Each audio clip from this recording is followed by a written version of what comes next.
So now we're going to begin the second part of our course, where we actually go to the source of Vedic astrological knowledge, the Brhat Parasara Hora Sastra,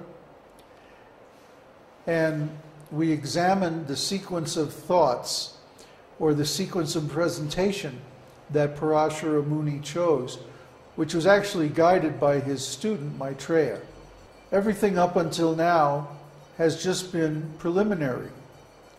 Well, why did we go through all that astronomical knowledge and the calendar and all that stuff? Because it's preliminary knowledge to the actual study of Jyotish itself. Without that background, it would be very difficult to understand what Parāṣara and Maitreya are talking about in BPHS. So let's take a look at the first shlokas. Offering his obeisances to all-knowing Maharshi Parāṣara and with folded hands, Maitreya said, O Venerable Maharshi, Jyotish, the supreme limb of the Vedas, has three divisions, Horā, Ganita, and Samhita.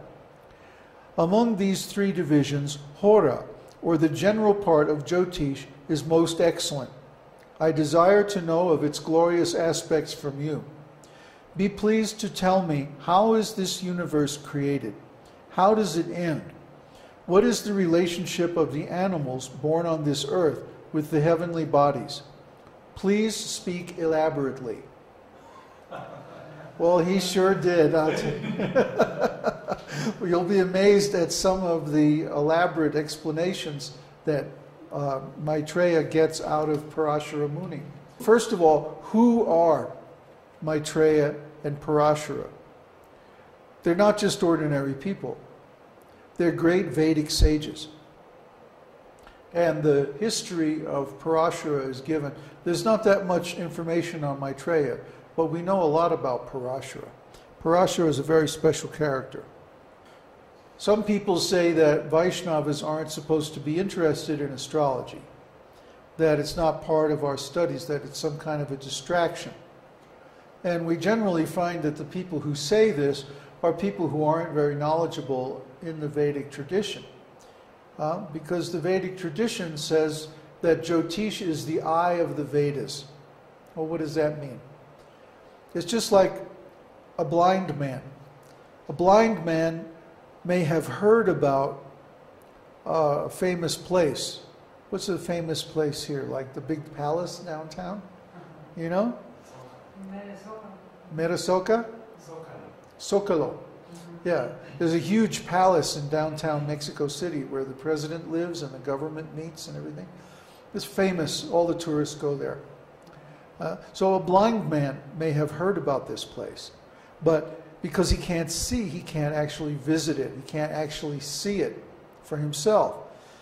So similarly, people who are inexperienced in spiritual life, they may have heard about the deep knowledge of the Vedas and the ability to predict the future and certain things like that.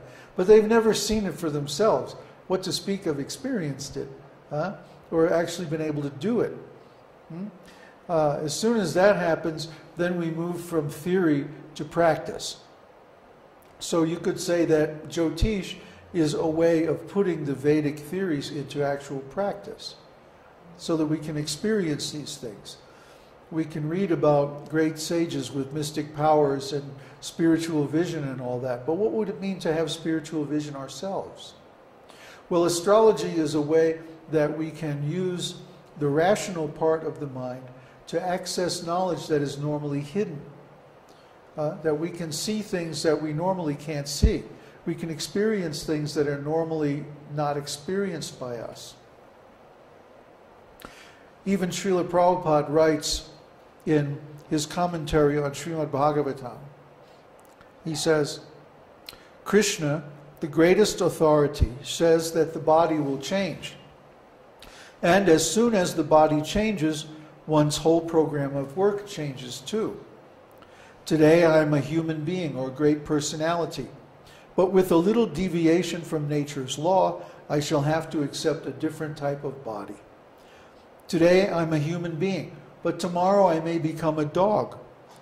And then whatever activities I have performed in this life will be a failure. This simple truth is now rarely understood, but one who is a dhira can understand this. Those in this material world for material enjoyment should know that because their present position will cease to exist, they must be careful in how they act. This is also stated by Rishabdev. Na sadhu manye yata atmano yang asanapi kleshada asadheha. Srimad Bhagavatam 5:5-4.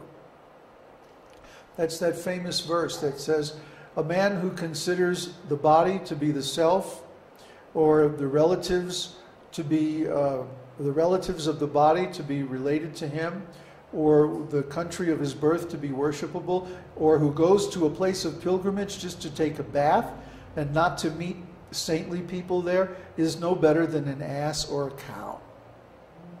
Beautiful verse. I love that verse.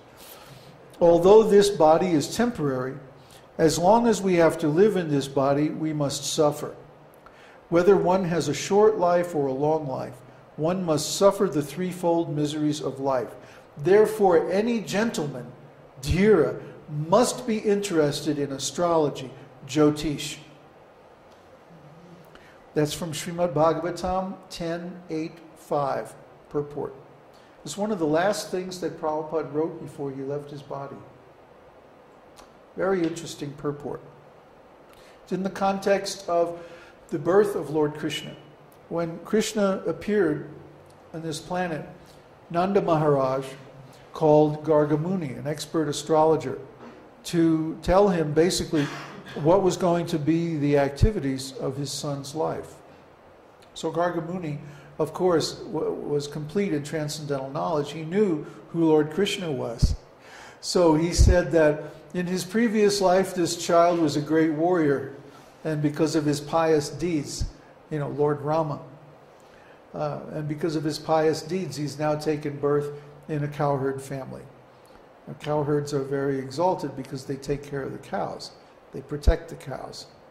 So anyway, there's a lot of tongue-in-cheek transcendental meaning in those verses. But astrology was an important part of Vedic culture. Nobody would really do anything important without consulting an astrologer, especially family matters such as children, marriage, and even creating children was done according to the indications of astrology, because the child should be conceived at an auspicious moment. So Jyotish is considered the eye of the Vedas. So they give, Jyotish knowledge gives practical knowledge of the absolute truth. We may have theoretical knowledge that one should be always mindful of the results of one's activities. But what are those results? How can we actually know what is the result of a specific activity? Through astrology. We can see through astrology when is the best time to do certain things, and we can also see what our weaknesses are and how we can avoid them. And we can also see the influence of other people and how that's going to affect our life. Have the first teachings on Jyotish been revelations, or have they been concluded by sages according to their observations? Both. We're going to cover that in just a few minutes. Revelations by Krishna or information of Krishna? Well, basically, Parāṣara says that the knowledge that he has about Jyotish was handed down by Lord Brahma.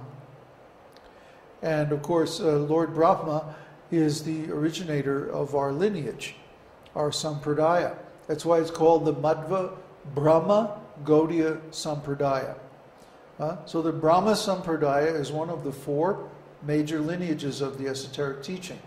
The other ones are the Rudra Sampradaya, the Shri Sampradaya, and the Kumara Sampradaya. So there's elements of both revelation and observation in Jyotish. Certainly, especially the later Jyotish writings are more based on observation and experience. But they're all derived from the original Vedic revelations on astrology. So, let's take a look at the different parts of astrology.